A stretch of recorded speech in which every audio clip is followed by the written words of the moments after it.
लग्नानंतर होईलच प्रेम मालिकेच्या आजच्या भागामध्ये आपण पाहत आहोत की आता इथे आर्या जीवाला म्हणत असते, अरे जीवा, मला एक गोष्ट सांग.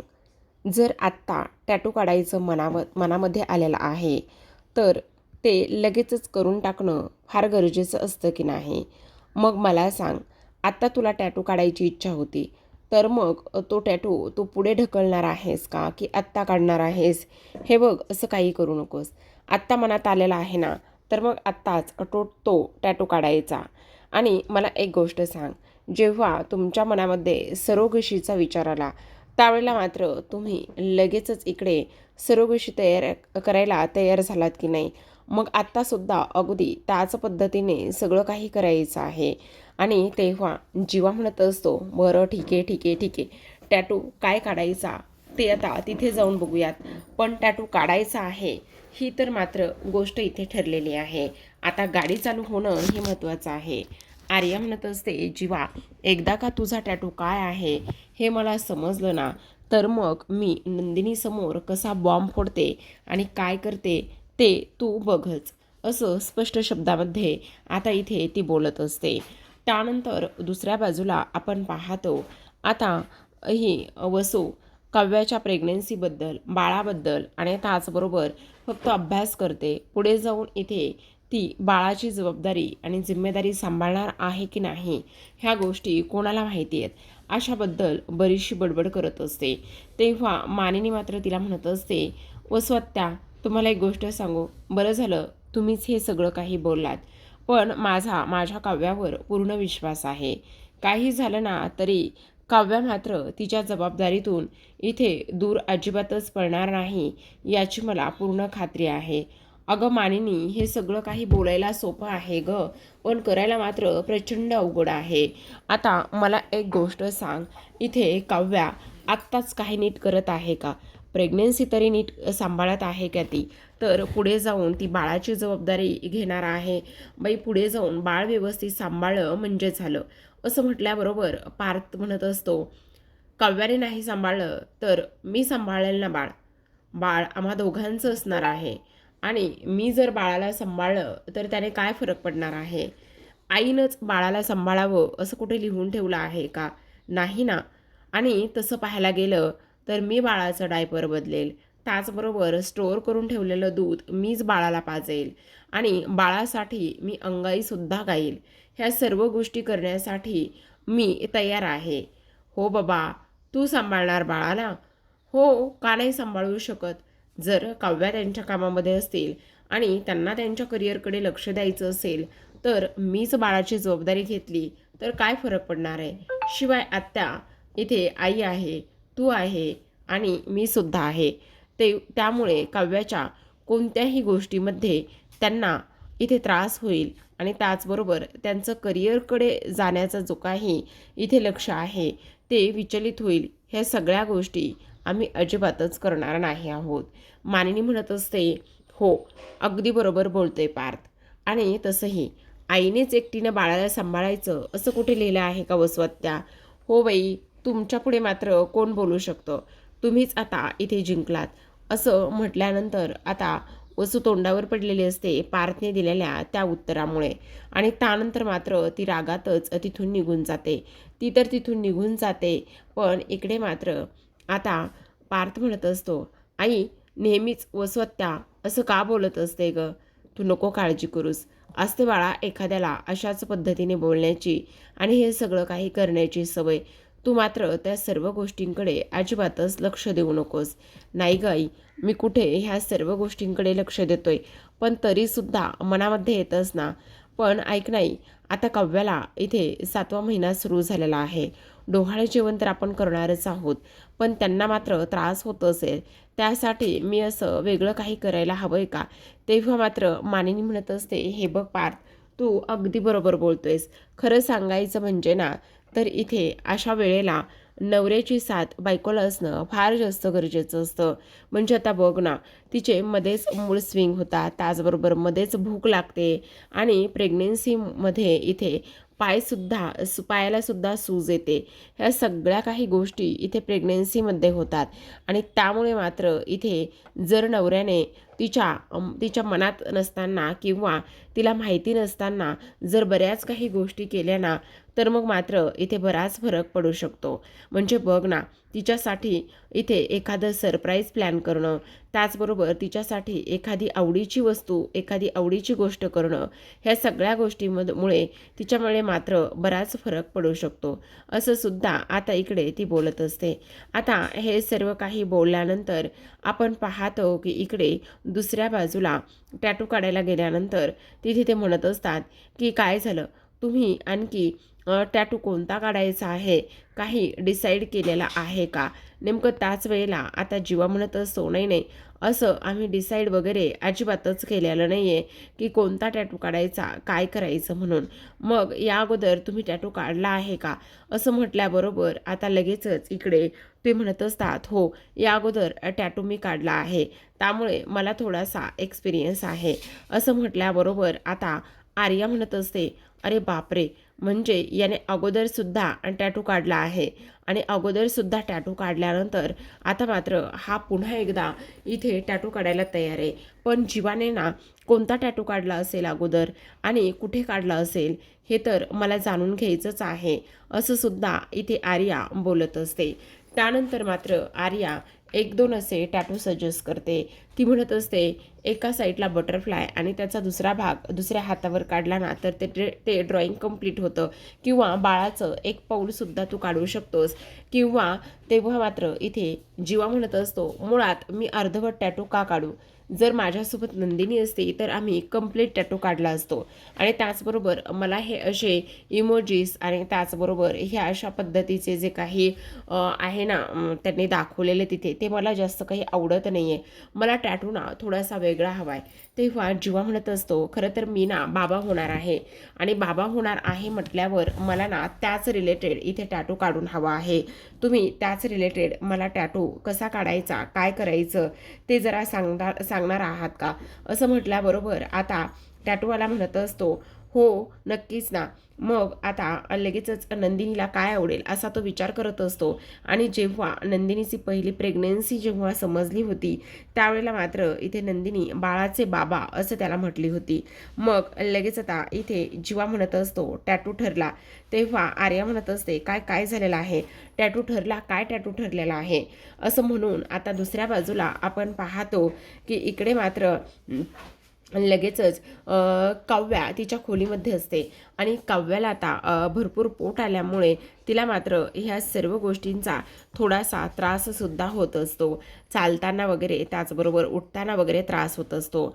मग ती आशाताईंना आवाज देत असते आणि आशाताईंना आवाज दिल्यानंतर ती म्हणत असते, आशाताई, इथे ना माझ्या काही वस्तू होत्या, त्या वस्तू मला मिळत नाही आहेत. तेव्हा मात्र आशाताई म्हणत असतात, हो हो, त्या वस्तू ना मी तेच इथे घेऊन येतच होती. मी ना त्या बाहेर काढल्या होत्या, पण पार्थदादांनी मला सांगितलं की त्या वस्तू ज्या आहेत ना त्या मात्र तुमच्या कामाच्या आहेत आणि म्हणूनच इथे मी पुन्हा त्या वस्तू इथे घेऊन आलेली आहे, असं सुद्धा स्पष्ट शब्दामध्ये आशा सांगू लागते.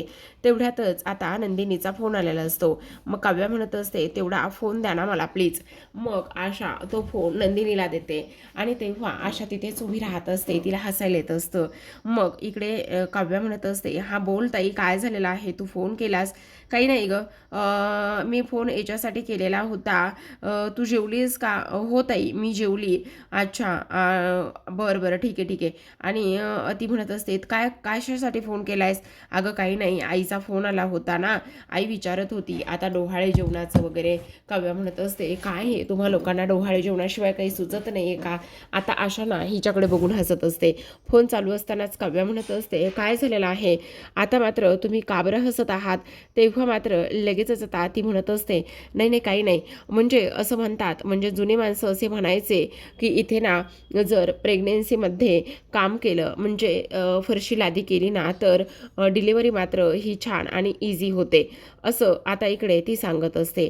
आता ह्या सर्व काही गोष्टी इथे सांगितल्याबरोबर आता मात्र इकडे ह्या काव्याला हसायला येत असतं. काव्या म्हणत असते, आशाताई काय करताय तुम्ही हे मला सांगा. मला धडी ते चालणंसुद्धा होत नाही आणि चालणंसुद्धा होत नसल्यामुळे आता मी इकडे फरशी आणि केर ह्या सगळ्या गोष्टी कशा काय करणार आहे. तेव्हा मात्र तुम्ही जा बरं असं म्हणून आशा निघून जाते. नंदिनी म्हणत असते, काव्या आशाताई अगदी बरोबर बोलत होत्या. तुला सांगू का, पहिली माणसं अशी म्हणायची की जेवढं शरीर इथे स्ट्रेचेबल असतं ना तेवढं मात्र आपण सगळं व्यवस्थित करू शकतो आणि डिलिव्हरी होण्यासाठी सुद्धा इथे व्यवस्थित होते. पण तो तुझा पर्सनल प्रश्न आहे.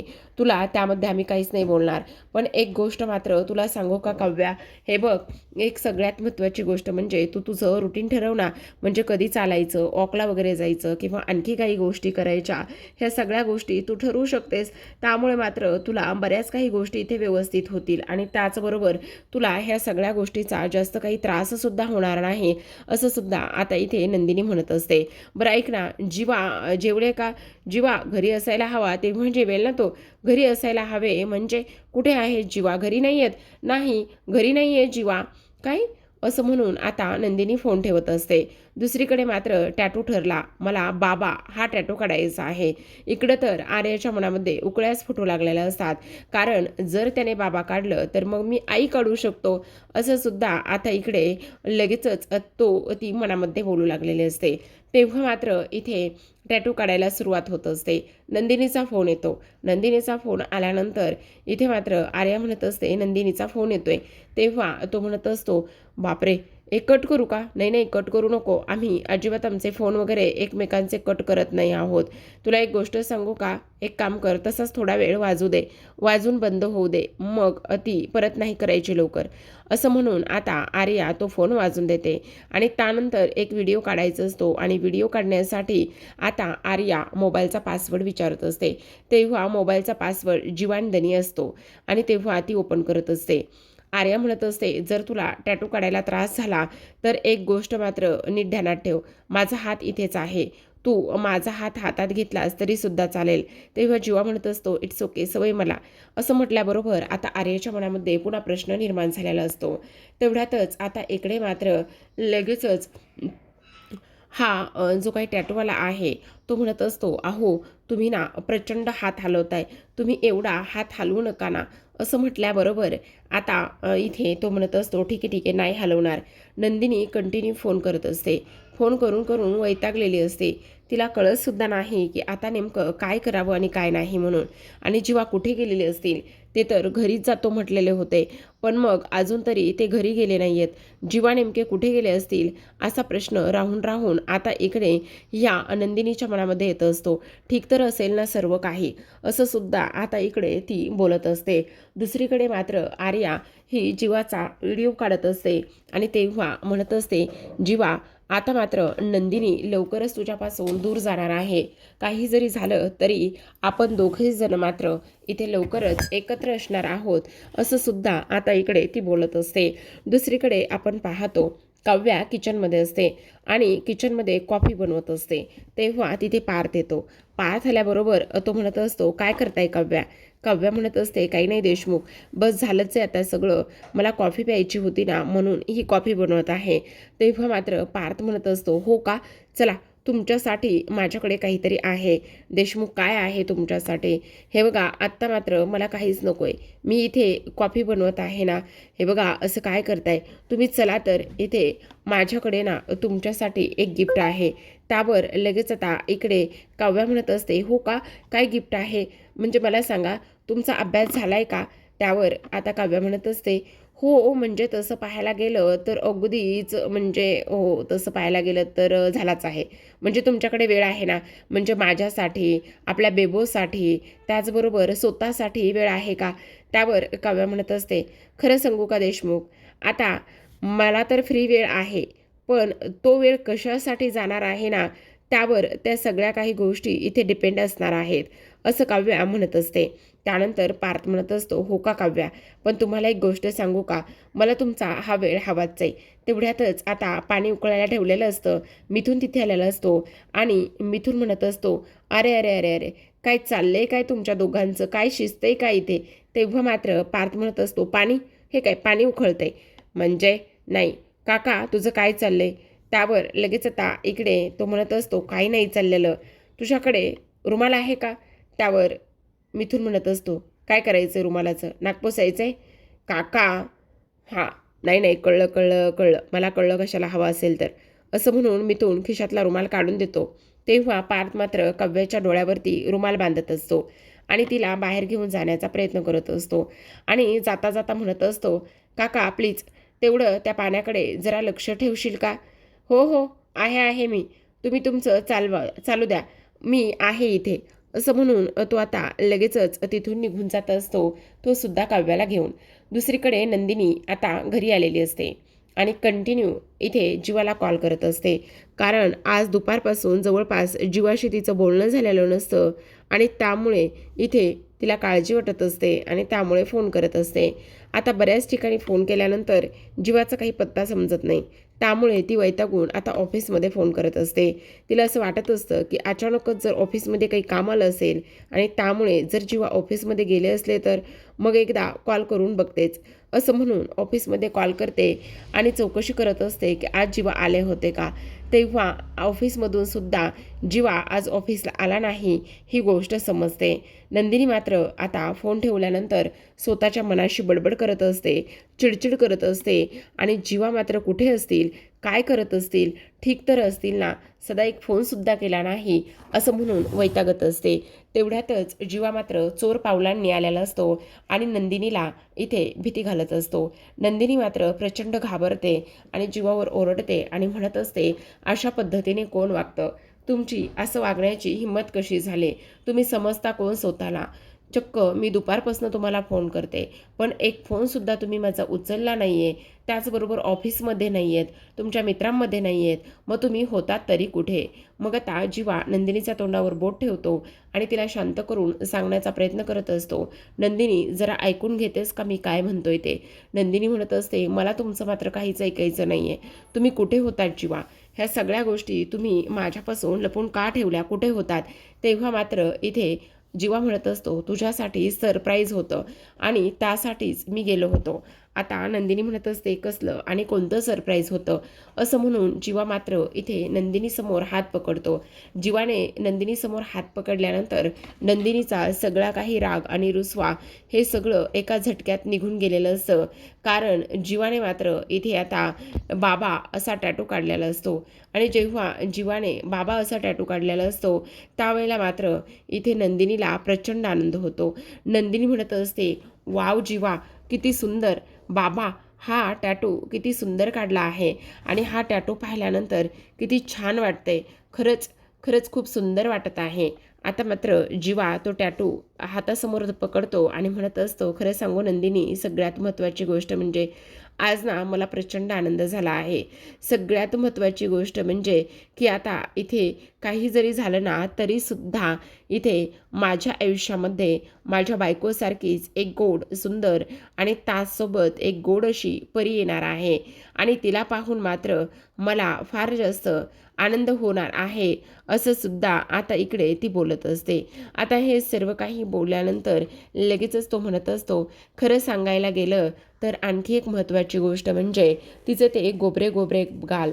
जशी नंदिनी तू माझी वाट पाहतेस ना, तसंच तीसुद्धा माझी वाट पाहत राहीन आणि तीसुद्धा इथे माझा बाबा कधी येतोय, माझा बाबा कधी येतोय, ह्या सगळ्या गोष्टीची ती इथे आतुरतेने वाट पाहत असेल, असं सुद्धा आता इकडे लगेचच तो बोलत असतो. तेव्हा मात्र नंदिनी जीवाचं हे सगळं काही पाहून आणि ह्या सगळ्या गोष्टी बघून तिला कुतूहल वाटत असतं, आनंद होत असतो आणि मग आता नंदिनी म्हणत असते, जीवा खरं सांगू का, खूप सुंदर असा तुमचा हा थॉट आहे.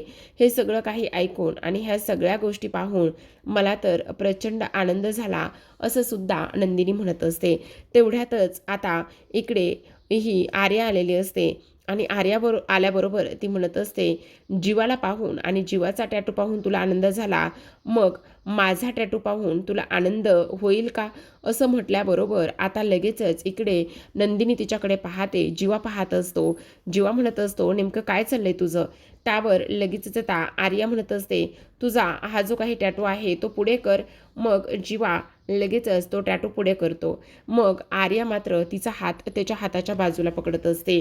आर्याने तिचा हात तिच्या बाजूला पकडल्यानंतर जीवाच्या हातावरचं नाव बाबा, तर आर्याच्या हातावरचं नाव आई, म्हणजेच आई आणि बाबा असं स्पष्टपणे आता समोर आलेलं असतं. मग असा टॅटू पाहिल्यानंतर नंदिनी सोबतच जीवा ह्या दोघांना सुद्धा खूप मोठा धक्का बसतो.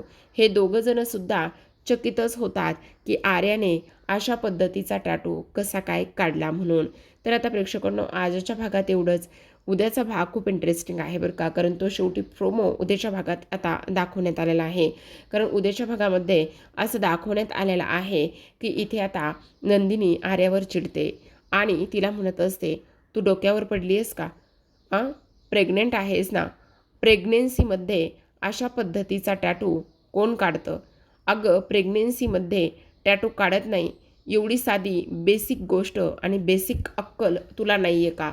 आणि मुळात आणखी एक गोष्ट, तुझ्या पोटात असणाऱ्या बाळाची आई नंदिनी आहे, ही गोष्ट मात्र तू कधीच विसरू नकोस, समजलं तुला?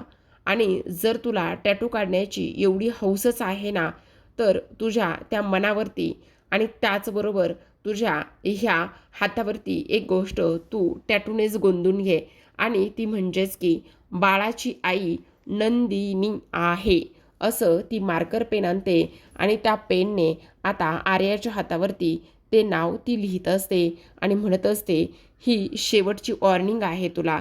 एक गोष्ट मात्र लक्षात ठेवायची की बाळाची आई नंदिनी आहे.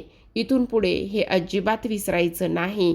आणि त्याचबरोबर आता टॅटू काढायचीच हौस आहे ना, तर अशा पद्धतीने टॅटू काढायचा, समजलं?